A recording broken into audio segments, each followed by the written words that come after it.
iniciada, né? Sejam bem-vindos aí à nossa última aula aí da UC de manutenção elétrica predial e industrial. E como de praxe, né? Hoje eu tenho a dica aí do Senai Play, né? Lembrando aí que é mais uma alternativa para vocês terem, né? Um hall aí de informações, né? Informações o quê? Fidedignas, ou seja, informações que foram auditadas, né? E que você tenha certeza, né, que há vericidade nessas informações e você tem opções, né, de mais cursos que você pode fazer até lá pela plataforma do Senai Play. Então, eu vou compartilhar aqui com vocês e já que a gente, depois eu vou falar aqui do Encoseg, né, que eu enviei o link para vocês fazerem a inscrição, enviei pela plataforma, avisei vocês, tá bom? Só um minutinho.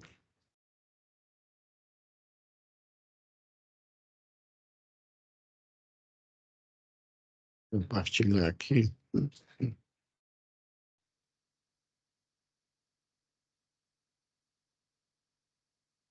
Ok, pessoal.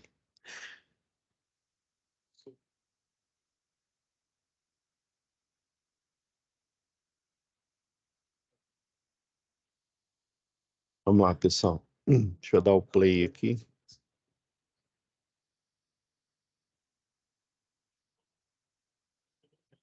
O YouTube recebe mais de 86 mil horas de vídeo por dia.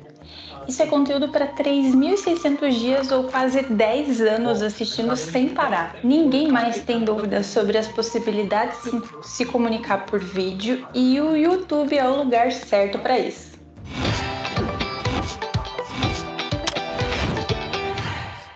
Olá, jovens! Meu nome é Jéssica Barbosa, eu sou especialista em marketing digital e professora de mídias sociais, e esse é o primeiro vídeo do nosso mini curso aqui no Senai Play para você que quer começar o seu canal no YouTube. Ao longo das próximas semanas, nós teremos 4 encontros em que você vai aprender conceitos e práticas incríveis para o seu futuro canal.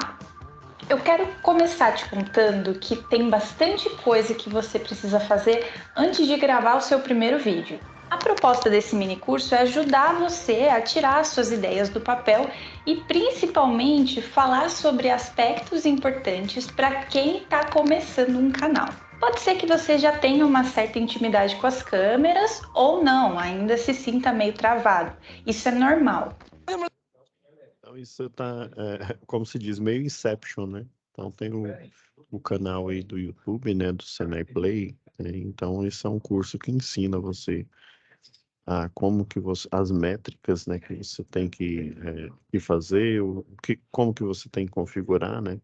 Então, é interessante, né, você, né, depois que fazer o curso aí de eletrotécnica, e aí, obviamente, né, você já estagiando, trabalhando, você vai, com o tempo, né, aí passar de júnior para sênior, tendo a experiência, você pode compartilhar essa experiência aí, né, pelo YouTube ou até por outros tipos de redes sociais, né. O YouTube é tido como uma rede social, né, porém, a interatividade se dá nas caixas aí, né, de comentário. Então, assim, um exemplo, né, eu tenho um cunhado que ele trabalhava na Ambev, e daí, né, na parte lá de segurança do trabalho, ele saltava vídeos, né, que aí serviam tanto para o pessoal, né, para a parte interna lá dos treinamentos em segurança do trabalho, servia também para aquele dia, o de integração, né, o primeiro dia de integração, e também, né, uma das exigências lá era postar vários vídeos dando dica e divulgando, né, a empresa, né, Ambev, e colocando no canal lá do Instagram deles. Então, assim, essas ferramentas de hoje, né, são ferramentas aí de não só de divulgação de propaganda, mas de propagação do conhecimento, né? Então, o Senai, como, né, uma instituição aí de ensino que está na vanguarda, né? Ele tem que lançar a mão dessas ferramentas, né? E incentivar, né, o egresso aí, ao curso de eletrotécnica a fazer o mesmo também, para ele gerar, né, gerar conteúdo fidedigno e poder, né, como se diz, fazer uma sinergia aí com o conhecimento. Vamos continuar aqui com essa primeira dica. Mas o que acontece é que muitas vezes a gente imagina na nossa cabeça um vídeo pronto e na hora de gravar fica bem diferente daquilo que a gente esperava. Uma das coisas que você vai aprender aqui com a gente é que a comunicação e a gravação de vídeos é uma habilidade que pode ser aprendida e desenvolvida com as ferramentas certas, a prática e paciência. A gente vai falar disso também. Por exemplo, eu não tenho um canal no YouTube que seja só meu. Os meus contatos com gravação de vídeo são mais para cursos online, como esse que a gente está fazendo agora, ou outros que eu sou convidada, e o canal da agência que eu trabalho, em que a gente fez uma pequena série de vídeos há alguns meses. Mesmo já tendo algum contato, eu vou exemplificar para vocês quantas vezes eu cometi erro enquanto eu estava fazendo um outro vídeo que eu precisava entregar, que era de menos de 1 minuto.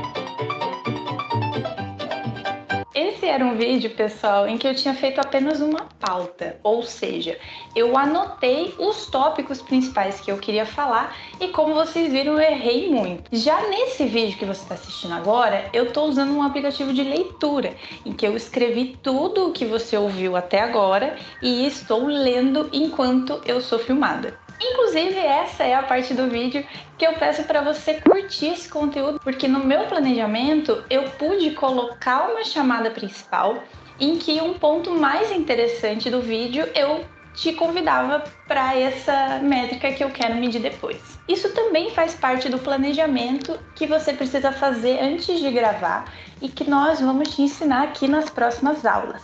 Decidir entre pauta e roteiro é uma escolha pessoal e você pode fazer das duas formas, para entender melhor o que funciona para você. Alguns criadores de conteúdo relatam que boa parte dos seus vídeos tem apenas um tema, em que a pessoa fala à vontade para a câmera e depois trabalha na edição. Nesse ponto, não há exatamente um certo e errado, mas sim o que funcionar melhor no seu caso e o que ficar mais natural. Você ainda pode preferir não aparecer falando de frente para a câmera, porque existem vários outros formatos que podem ser trabalhados além desse. Vídeos como gameplay, screencast ou em formato animação podem ser uma alternativa para você se habituar mais com a comunicação em vídeo e não deixar de criar o seu conteúdo. O que importa mesmo é ser autêntico, criar algo que tenha a sua personalidade e que seja útil para o usuário. Então, se você é inscrito aqui no canal do Senai Play e está com as notificações ativadas, esse é um convite mais do que especial para você acompanhar os vídeos nas próximas semanas. E para deixar mais alguns spoilers aí das próximas aulas, eu quero te dizer que, além de aprofundar nessa parte de planejamento, antes do primeiro vídeo, a gente vai falar sobre configuração do canal e tudo que eu comentei até agora. A gente vai te dar dicas para iluminação, para áudio, cenário, como escolher bons temas para os seus vídeos, ou seja, assuntos que já são pesquisados lá pela audiência que você quer atingir. A gente vai entender melhor como o YouTube funciona, como ele escolhe o que é relevante e o que não é, como é feita toda essa parte de monetização, como você vai divulgar o seu canal, ver estatísticas, enfim. Eu tenho certeza de que quem está começando um canal agora vai aprender muito e que, se você já começou e já tem algum conhecimento, você com certeza vai encontrar novidades, dicas e ideias que vão ajudar bastante no seu crescimento. Na próxima semana, a gente vai fazer um checklist inicial do que precisamos desde a criação da conta, que é uma conta de marca, até a pré-publicação, um pouquinho antes de postar o seu primeiro vídeo. Eu também quero compartilhar diversas ferramentas do próprio YouTube que dão ainda mais combustível para você você se dedicar à criação do seu canal. Bom, chega de spoiler, eu espero e conto com a sua força para deixar sua curtida nesse vídeo. Combinado? Obrigada e até lá! Pessoal, né, assim como ela disse, né, a gente tem, né, eu mesmo, né, eu estava acostumado, né, com aula presencial. Quando eu comecei, né, a gravação de vídeos, eu achava estranho, né, porque o próprio nome já diz, né, gravar, né, você está falando, né, sozinho. Eu achava, né, nossa, mas que louco, né, parece que eu tô falando sozinho, realmente eu tava, né, tava gravando, eu tinha um roteiro, né, uma aula presencial, ela é mais natural, porque o aluno, ele interage com você, daí você tem feedback, daí você vai respondendo, né, já no gravado, não, você tem um roteiro, ou seja, você tem que se ater à pauta que tem na aula do dia, e daí, né, você fica meio perdido, né, uma dica, eu deixava sempre a minha imagem, né, às vezes eu colocava dois monitores ou três, né, aí sempre eu deixava a minha imagem, e aí, né, eu vendo a minha imagem, é como se tivesse pelo menos um aluno ali, aí funcionava na gravação.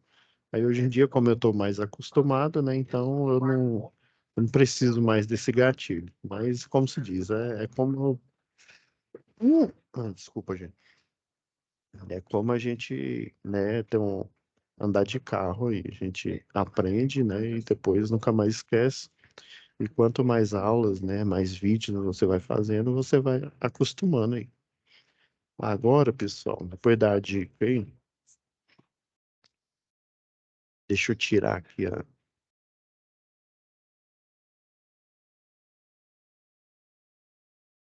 Vou mostrar para vocês, lá, da dica lá do EngSeg,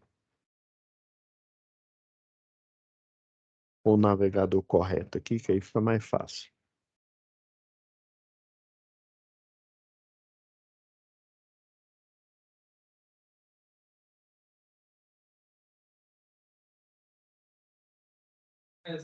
Só deixar o link.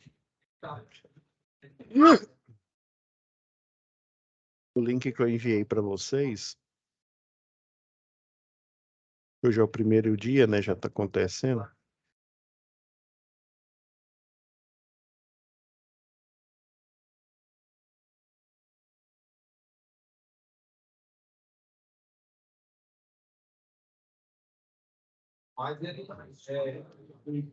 Como a gente já vou compartilhar aqui.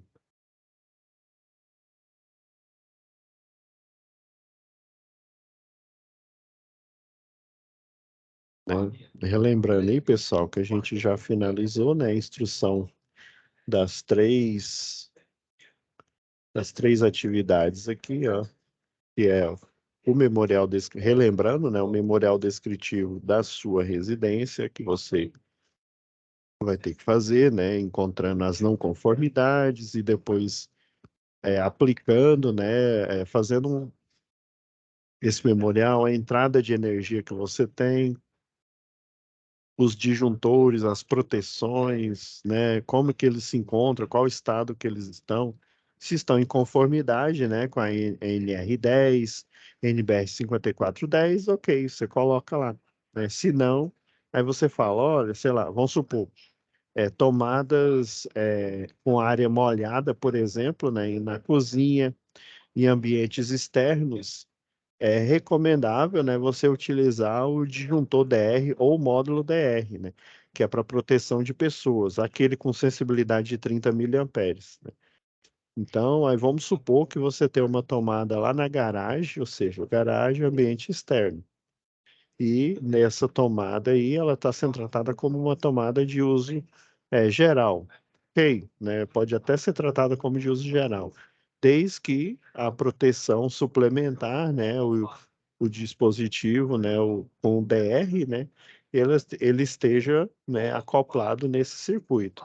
Aí vamos supor que ele não esteja. Aí você vai colocar, né, ó, conformidade com NBR 5410, em instalações, né, em área molhada, em ambientes externos, os circuitos devem ser protegidos, além do disjuntor, né, o termomagnético, ou por um dispositivo, um módulo DR. A diferença é que tem dois tipos, tem o módulo DR e tem o disjuntor, ele funciona como DR, ou seja, ele é termomagnético, assim como o disjuntor normal, e ele tem a função de DR, que é o quê? Qualquer fuga de corrente que ocorra, ele desarma.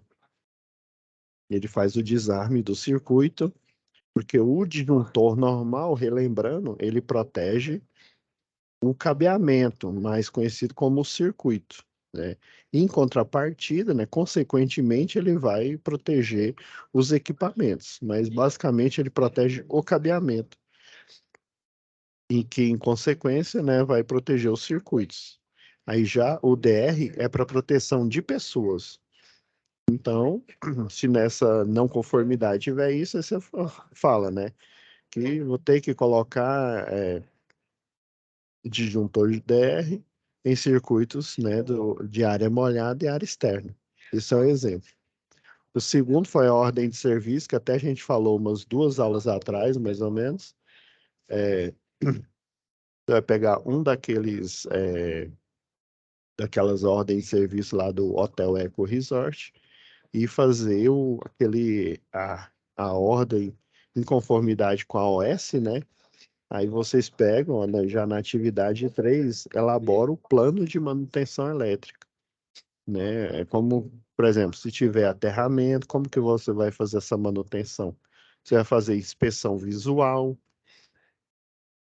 depois você vai fazer inspeção por ensaio. O que que é inspeção por ensaio? Você vai pegar os equipamentos que te ajudam, né? Por exemplo, um megômetro para ele ver. Vamos supor que você tem motores aí que ficam em ambiente externo. Aí o megômetro, você vai fazer uma medição entre a carcaça e a bobina para ver se, né, se a isolação, se a integridade da isolação está ok.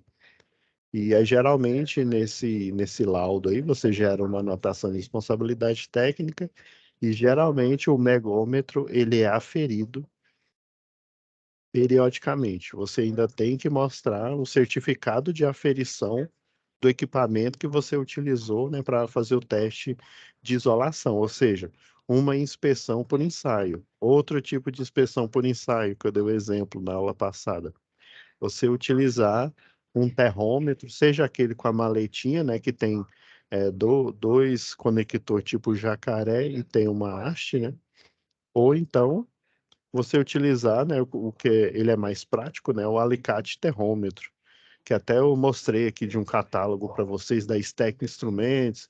Pode ser qualquer um, né? Pode ser lá da Minipa, que ele geralmente é mais barato. Última vez que eu vi, o da Minipa estava em média R$ 4.000.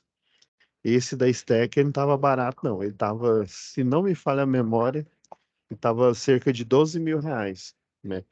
É um equipamento assim, ele é caro, porém, se você utilizar ele para fazer manutenções, fazer o prontuário da instalação elétrica, porque assim, nós estamos na UC, né, finalizando a UC de manutenção predial e industrial. Então, falar de prontuário das instalações elétricas é o passo mais óbvio que a gente vai fazer aqui.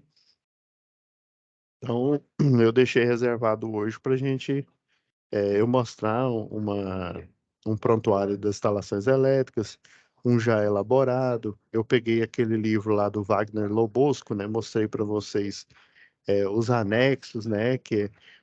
Tem até aquele formulário quando a instalação elétrica ela não tem área classificada, ou seja, uma área com potencial risco de explosão.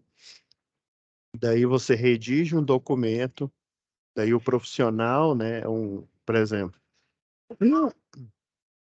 um engenheiro eletricista, dependendo aí, né, até o corpo de bombeiro aí, ele também emite, né, um parecer falando que aquele ambiente está, né, tá ok, está livre de explosões. Por exemplo, você tem lá um transformador resfriado, eles chamam de a seco, né? você tem o clássico, né, que é a óleo. Se ele ficar em espaço confinado, já viu, né? Tem risco de incêndio e também de explosão. Daí você tem que, se ele for uma subestação abrigada, né, você vai verificar se tem as rotas de fuga, se tem, né, extintor de incêndio, se tem todos os ditames, tanto em conformidade com a 5410, que é instalações elétricas em baixa tensão, como a 5419, né, que fala sobre o sistema inteiro, né, que ele vai coligar no aterramento, né, que você tem a captação, descida e aterramento, né.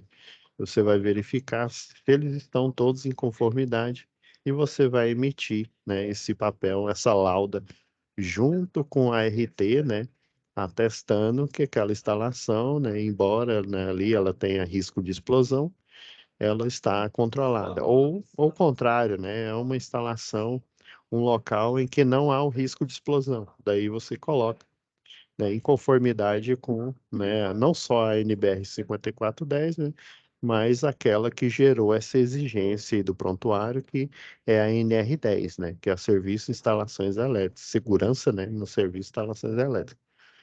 Então, esse aqui foi um overview rápido aí, para a gente não ficar repetindo, né, a gente já teve várias aulas sobre isso.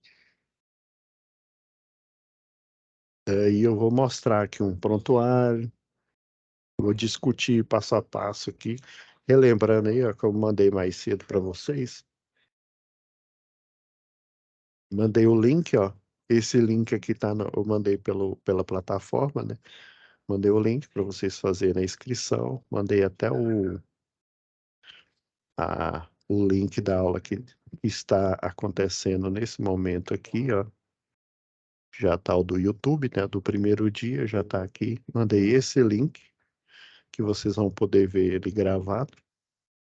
Ele já tá na plataforma aí do Senai Play. E também mandei o link de inscrição para vocês poderem acessar diretamente aí pelo Team de vocês, tá bom? Então, tô lembrando aqui, ó, para vocês não esquecerem aí. Então, vocês podem já assistir aqui o primeiro dia, já tá aqui já no YouTube, inclusive tá rolando nesse momento. E esse daqui é o link de inscrição, vai aparecer essa página. Aí você clica, faz a inscrição. E aí você vai poder, né, acessar aí os próximos encontros que vão ocorrer até o dia 28, tá bom? Vou voltar aqui. Vamos lá, pessoal.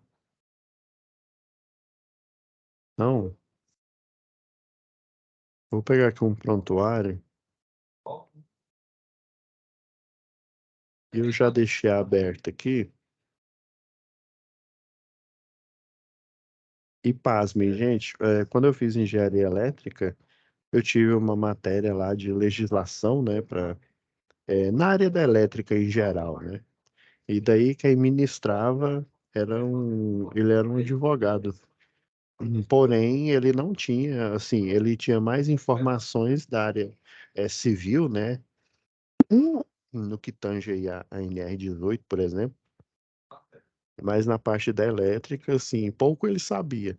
Até se esforçava, mostrava lá pra gente, mas assim, tem coisa, por exemplo, o pessoal lá da construção civil não é obrigado a fazer o NR18, né? Que é o PCMAT, né? Então, eles não são obrigados, deveria, né? Assim como o eletricista, não só o eletricista, mas o eletrotécnico, o tecnólogo em eletrotécnica e o engenheiro eletricista são obrigados a fazer o curso de NR10 e o curso de CEP, né, o complementar, deveria, né, o pessoal aí da construção, o pessoal que é os mestres de obra, né, fazer o NR18, né? Então, assim, dependendo aí do profissional, né, ele tem mais uma expertise na área ou da construção ou da elétrica, né?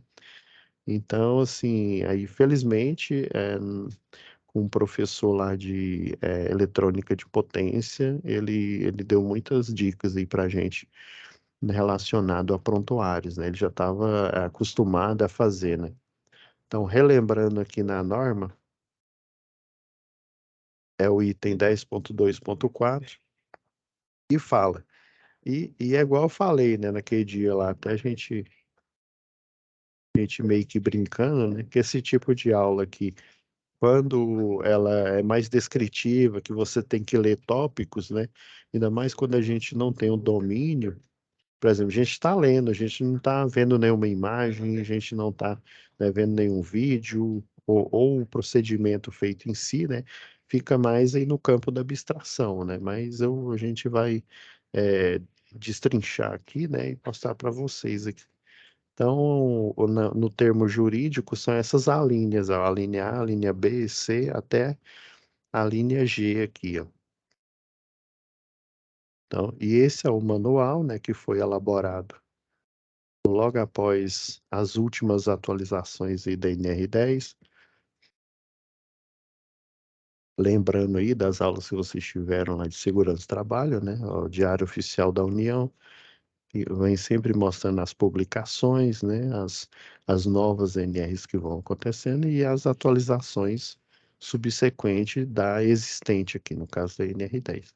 Então, nesse intuito, eles elaboraram esse manual aqui para dar uma ajuda para o pessoal, né, principalmente os estudantes, né, que não conhecem os termos, embora tenha aqui o glossário que explica alguns termos, mas assim, muitas coisas fala que há medidas de controle, a empresa deve ter dispositivos, né, medidas de controle para fazer esse controle da segurança, mas como se diz, que medidas são essas, né? Aí que a gente entra, né, com a explicação, mostrando o exemplo de medidas que a gente pode fazer, né? No caso aqui, né, já puxando um gancho com o item anterior aqui, ó, ele está falando que as empresas, aí isso é uma obrigação, não é se ela quiser, é obrigação. É manter esquemas unifilares, aí a gente fazendo um recordar e viver rapidamente aqui, né? Tem que ter no mínimo o diagrama, né? Assim como a gente viu lá em projetos elétricos prediais, em projetos elétricos industriais, né? No mínimo uma instalação, né? Como se diz que segue a NR10, né? A segurança em serviços, instalações elétricas, no mínimo ela tem que ter esse diagrama unifilar. Pelo menos isso. Esses detalhes aqui ajudam no projeto. A planta baixa com a alocação dos pontos de força, ponto de iluminação, nossa, ajuda demais. O memorial de cálculo aqui, ó, o cálculo de demanda é fundamental. Porém, se ela tiver pelo menos o diagrama unifilar, né, que aqui eles chamam de esquema unifilar, já ajuda para quem for da manutenção, né? Principalmente que ele vai saber da onde que está vindo essa alimentação elétrica, ó, e vem direto da rede, ó, o exemplo aqui, ó, vem direto da rede de baixa tensão, né, multiplexada, né, a gente já sabe que são aqueles 4 cabos, né, 3 protegidos e o mensageiro, né, que é o neutro. Eles, nesse caso de redes protegidas, eles chamam a cordoária de aterramento de mensageiro, e ele, lembrando, ele no secundário, ele está em estrela, né, na configuração estrela, e ele está aterrado, né, é o neutro aterrado. Lembrando daquela analogia que eu fiz, né, o neutro e o terra, basicamente, né, de como eles são interconectados, né, eles são como lá quando, por exemplo, quando ele é o Clark Kent, ele é o neutro, quando ele é o Superman, ele é o terra, né? São a mesma pessoa, porém com denominações diferentes aí. Então, o diagrama ele permite você saber da onde que está vindo a alimentação. No diagrama você tem as informações básicas de um projeto predial, industrial, comercial, e também vocês vão ver, né, nas matérias aí subsequentes, se eu não me engano, daqui duas, não na próxima UC, mas na última UC, né, em projetos elétricos do sistema elétrico, vocês vão ver que essas configurações aqui são a mesma. O que muda é a bitola do cabo e a dimensão do circuito, né? Que ele é um circuito que de uma rede de distribuição urbana. Nesse caso aqui é um circuito, né, local de um consumidor, né? De uma UC, uma unidade consumidora. Então, ó, no diagrama, quem for fazer a manutenção, né? geralmente é o ponta de lança, né, o eletricista. Ele já sabe, ó, que vem 4 cabos aí de 25 milímetros. Ele sabe, olhando aqui nos signos, né, o neutro, ó, tem o neutro, três fases aqui, né? A proteção geral, ele sabe que tem um disjuntor trifásico de 70 amperes, né? Lembrando aqui, ó, no cálculo de demanda, dependendo aí da concessionária, ó, ela é até denominada, né? É tipo T de trifásico e 3 em função da carga, ó, que dá praticamente, essa deu 42 mil, quase 43 mil volt-ampere, né? Potência aparente. Mas, se eu não me engano, o T3 ele vai, se me falha a memória, acho que até 46. A gente tem que olhar lá. Mas enfim, tá vendo? Ó? Você sabe que aqui tem os módulos DPS, então, ó, no diagrama de filar tem toda a informação, ó, tenho 2 consumidores aqui, ó, a medição da loja é categoria T, ou seja, T de trifásico, categoria 1, ó, um disjuntor trifásico de 40 amperes, já o da oficina ele é T2, né, de 60 amperes, tá vendo? Eu não preciso de muitos detalhes para saber, né, qual que é a configuração dessa unidade consumidora. Então, por isso que aqui está falando que tem que é obrigatório, não é se quiser.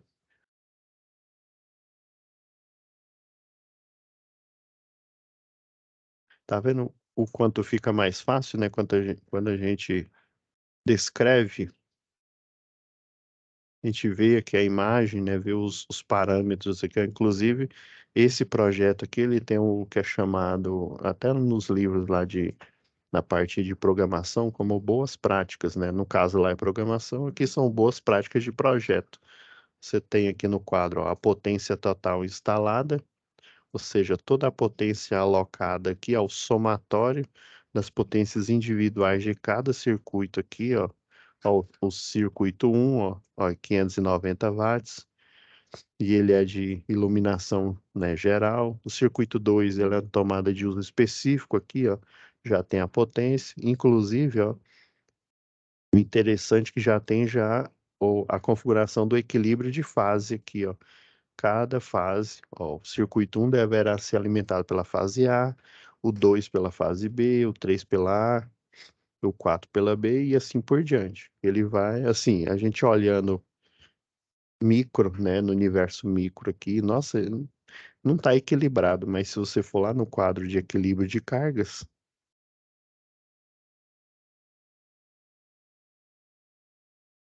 aqui você vê, ó, aqui são todas as cargas. Não, não é esse, não, é o outro. É esse aqui, ó. Você vê os 6 circuitos aqui, ó, tomada de uso específico, tomada de uso geral, iluminação. Estão vendo? Ó, aqui estão balanceadas. Ó, e cada uma, ó, tem por volta de 3.000 watts, né? E já para manutenção já dá a ideia, ó. Se eu for acrescentar mais cargas monofásicas, principalmente, eu devo acrescentar na fase A, porque a fase A é praticamente 3.000 watts, ó, 3.190. Já a B, ela tá um pouco acima tá uns 70% aqui, mais próxima dos 4.000, né? E já a fase C tá uns 80%. Então, o ideal, né, o quem for fazer a manutenção, né, ou até o projetista que for acrescentar mais cargas nesse circuito, quando ele olha aqui nesses quadros, ele consegue visualizar que tipo de solução que ele vai desenhar para aquela manutenção da forma mais rápida e otimizada aí.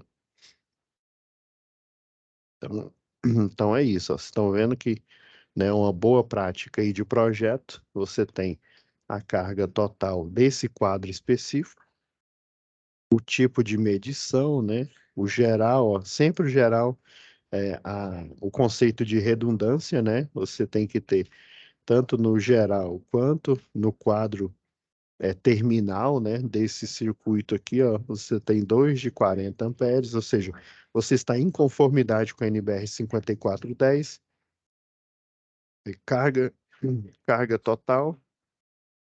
as cargas de cada circuito, as fases que eu devo acoplar, o cabeamento de cada circuito. Então, vocês estão vendo, né? É um resumo. Por isso que fala que é obrigado, ó, pelo menos, ó, ter isso atualizado. Ou seja, se eu for colocar um circuito aqui,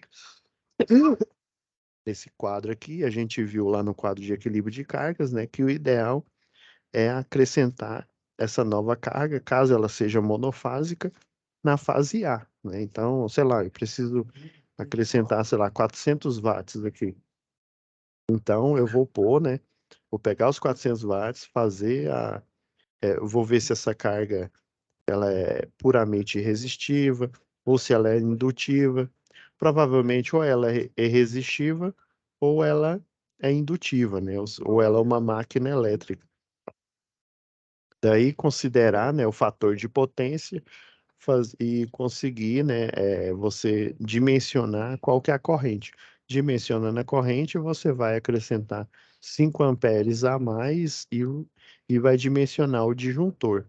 E daí você vai acoplar na fase A, que é a fase menos carregada, em conformidade com o quadro, né, de equilíbrio de fases aí. Então, você está vendo, né? Essa solução ela foi desenhada rapidamente, porque eu tenho ao menos o diagrama para me mostrar, né, o que que tem, da onde vem, e no caso da manutenção, né, o que que eu vou fazer, para onde é que eu vou levar esse circuito, né, e como que eu vou equilibrar ele. Agora, chegando no bendito prontuário das instalações elétricas, nós temos aqui, ó, uma, duas, três, quatro, cinco, seis, sete alíneas, né? A sétima, basicamente, é um relatório, esse relatório técnico aqui, ó, das alíneas A até o F aqui, ó. Então, a gente vai olhar rapidamente aqui cada um deles, né? Eu vou usar como exemplo um prontuário das instalações elétricas de um cliente aqui, no caso da Vivo. Vou até separar aqui para a gente analisar. E lembrando aqui, pessoal, que o manual aqui, ó, se a gente for no item propriamente dito, por exemplo, no item 10.2.4, o manual ele te dá o engenheiro de segurança do trabalho, né, que ele é da Secretaria Especial do Trabalho, né, ele pega cada item, ó, 10.2.4, o item em si, e faz um comentário explicando cada item desse. Então, eu vou fazer uma explicação aqui, em vez de escrita aqui, né, mostrando cada tópico. Aí, ó, conjunto de procedimentos ao AC, ó, conjunto de procedimentos, instruções técnicas e administrativas de segurança, né? Um exemplo desse, que eu posso mostrar aqui, ó, é um POP, é um procedimento operacional padrão que foi desenhado para esse cliente. Aqui, ó, esse aqui é um desses conjuntos, né, de procedimentos, instrução técnica, inclusive aqui na atual concessionária, né, Equatorial, eles não dão esse nome de POP, de procedimento operacional padrão, dão o nome de instrução técnica. Mas, no fim das contas, é a mesma coisa, viu? É um procedimento, lembra que a gente conversou em aulas anteriores aí, ó, você tem basicamente ou ele tem esses três pilares aqui, ó, desenvolvimento, quais são os riscos e como você controla ele, né? Ou então ele tem esses quatro pilares que, inclusive, fala de quem que é a competência de fazer aquele passo. Então, ó, receber autorização para a abertura de uma ordem de serviço, né? Então, esse é um tipo, é um exemplo de documento, ó, que é um procedimento aqui, por exemplo, tem um procedimento que toda concessionária de energia tem que ter. Deixa eu ver se ele está aqui. Que é o manual de medicina do trabalho. Toda concessionária de energia deve ter, mostrando que tipo de serviços, que tipo de treinamento que você vai passar para os seus colaboradores. Então, esse é um outro tipo de documento. Então, tá ele aqui, ó. A linha A, a gente já, como se diz, foi breve, né? Mas a gente já tem uma ideia, ó. Ó, passo 1, passo 2, 3 e 4. Esse aqui é o próximo procedimento, só tem um passo. Então, resumindo, é o que que você vai fazer no passo 1. Lembrando que você não pode começar nem do 2, nem do 3, você tem que começar do 1, passar para o 2. Se o 1 foi feito em conformidade, né? Depois passa para o 2, para o 3 e até o último passo, que no caso aqui, né? Desse aqui da concessionária de telefonia local, né? Ou de telefonia móvel, né? Da Vivo aí. Você tem 4 passos, né? Então, ó, receber informação da OS via rádio, mensagem, e-mail, internet ou SMS do dispositivo que você tem lá para fazer esse trabalho aí. Basicamente, esse daqui é um operador de subestação da uma estação rádio base. A competência, quem que faz isso? Ó, um operador de rede ou de infraestrutura. Basicamente, o perfil é um eletricista de distribuição, que ele tem que fazer a abertura de chave fusível em subestações ao tempo, né, singela aí com transformador. Os riscos, ó, informações incorretas, falta de informação, ou seja, ruído nessa informação. Como que você controla? Prestar atenção, ó, para a correta, ó, e atentar-se para a correta compreensão do conteúdo, informação para evitar o quê? O retrabalho, né? Você ter que fazer uma solicitação novamente. Então, esse é o exemplo. Olha, documentação de inspeções e medições do sistema de proteção contra descarga atmosférica. Eu não tenho um exemplo aqui, né? Mesmo se eu tivesse como é informação sensível, né? Eu não posso mostrar. Então, basicamente, essa inspeção pode ser uma RT atestando, né, uma anotação de responsabilidade técnica, atestando que as instalações elétricas da Vivo, por exemplo, da estação Rádio Base, sei lá, Vila Isaura, lá da Bahia, está em conformidade com os ditames dessa norma. Aí eu faço a anotação de responsabilidade técnica e assino, né, e faço o pagamento dessa RT lá no CREA. A linha C.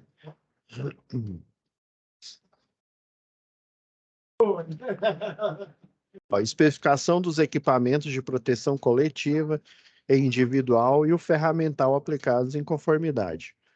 Eu já vou passar lá para frente aqui, ó. Essa aqui é uma documentação, ó, tá vendo, ó? O número do CA, do certificado de aprovação, ó.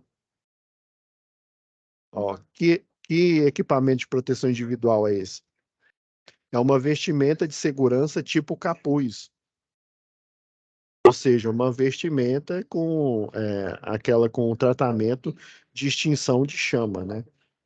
Então, você primeiramente pega as informações que tem no site, o fabricante, e você vai colar aqui nesse documento. Inclusive, ó, no próprio site, né, do fabricante, lá no, que era o antigo Ministério do Trabalho e Emprego, hoje é uma subpasta, né, para quem não sabe, né, é uma subpasta do Ministério da Economia. Aqui você tem a aprovação, ó. Lembra que eu falei? Seja o equipamento aqui feito no Brasil ou feito no exterior, ele tem que passar por um teste aqui no Brasil. Se ele foi feito no Brasil, obviamente, né, no laboratório tipo Inmetro, vai fazer os testes, o Inmetro vai falar, ó, esse equipamento está funcionando em conformidade com as normas do trabalho. E ele vai dar um ok, e aí você vai lá no site lá da Secretaria Especial do Trabalho e faz uma autenticação. Então, essa autenticação aqui, ó, é desse equipamento aqui, da vestimenta de segurança tipo conjunto. Tá vendo, ó? Olha, Coordenador Geral de Normatização. Essa assinatura aqui é do engenheiro de segurança da Secretaria Especial do Trabalho. Então, essa documentação tem que estar juntada, porque eu não posso fornecer um equipamento de proteção individual que não tem o CA, ou seja, que eu, porventura, comprar um equipamento, geralmente quem faz esses pedidos, né, de compra de equipamento para fornecer para os colaboradores, geralmente quem está ali na linha de frente é o técnico de segurança do trabalho. Então, ele vai fazer essa requisição, pedir lá para quem faz as compras, fazer uma cotação, e além de, obviamente, né, porque às vezes o pessoal pega o menor preço, né? Como se diz, ele estando seguro, o mais barato, né, desde que esteja em conformidade com as normas do trabalho, dá para você comprar. Mas além de você fazer essa verificação, né, de ver qual que é o melhor ou mais barato dentro da conformidade. Como que você vai testar essa conformidade? Vendo o CA. E através desse CA você vai puxar esse documento ou no site do fabricante ou no próprio Ministério do Trabalho, aí, na Secretaria Especial do Trabalho. Beleza? E o ferramental é do mesmo jeito, né? Você tem, por exemplo, você tem um guincho portátil isolado que o pessoal utiliza em manutenção de rede energizada. Também tem um documento semelhante a esse. Vamos lá, ó, documentação comprovatória da qualificação, habilitação e capacitação. Basicamente é o quê? É um é o diploma do eletrotécnico, uma cópia do diploma do eletrotécnico, uma cópia do certificado de capacitação, né, do curso lá de eletricista, uma cópia do diploma de engenheiro eletricista, caso ele seja engenheiro. Então, essa é uma outra exigência aqui. Ó, já estamos terminando aqui, ó. Resultado dos equipamentos e materiais elétricos em áreas classificadas, né? Lembra? Áreas com risco de explosão, né? Por exemplo, se você for trabalhar, mesmo que em céu aberto, com circuito energizado, né, lá na média tensão, há risco de explosão, né, e há risco de arco elétrico, ou seja, de incêndio. De explosão, porque se der um surto no transformador e o elo fusível ele não atuar, não abrir a chave fusível, aquele surto vai continuar, vai aquecer o óleo. Aí o óleo que outrora ele é utilizado para fazer isolação, ele é muito quente, ele vai se expandir e podendo até explodir ali, além de, né, na explosão provocar um incêndio. Então, esse resultado dos testes, né? Quer ver, ó, isso aqui é um resultado do teste, ó, olha, olha, método padrão para determinação da taxa de arco elétrico dos materiais, clothing é a roupa. Lembra que eu mostrei? Tem um conjunto lá, né?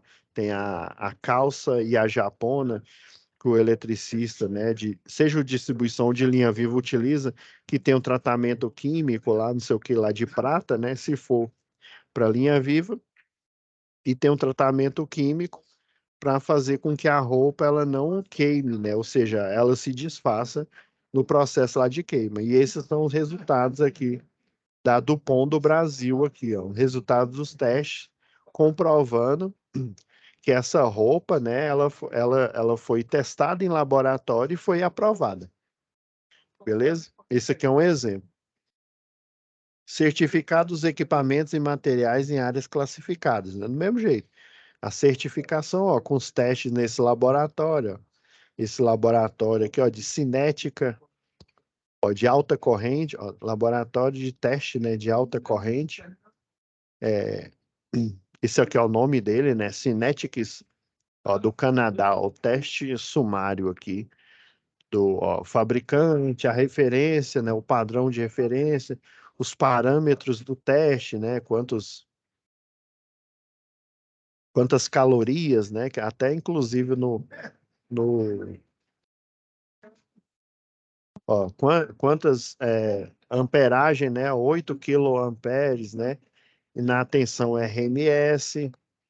Então você tem, ó, quantas calorias, né, aquele calor ali do ar que ele vai suportar para ele poder se desmanchar. O problema é que se você recebe o ar e aí, se for uma roupa de algodão, ela começa a pegar fogo, né? Aí você vira uma vela humana. Já com essa roupa, com esse tratamento químico, ela vai se desfazer. É como se você, entre aspas, já queimaram o plástico, né? Como se você queimasse o plástico ali e ele fosse ficando rígido.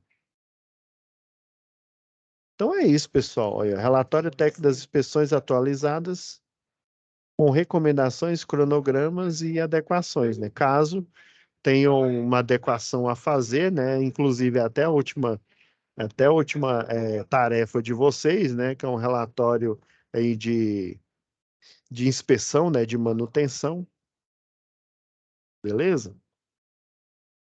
Então vocês entenderem, pessoal, o que é para fazer. Deixa eu parar o compartilhamento aqui. Já vou pedir para deixar aqui o compartilhar o mais rápido possível, né? Que tendo em vista que essa é a última matéria que dá dessa UC, né? Aí no próximo encontro a gente já vai encontrar na próxima UC, que é manutenção já do CEP, né? Essa aqui é a manutenção predial e a outra é a manutenção do CEP, e depois a gente vai, né, estar em projetos elétricos do sistema elétrico potência, do CEP.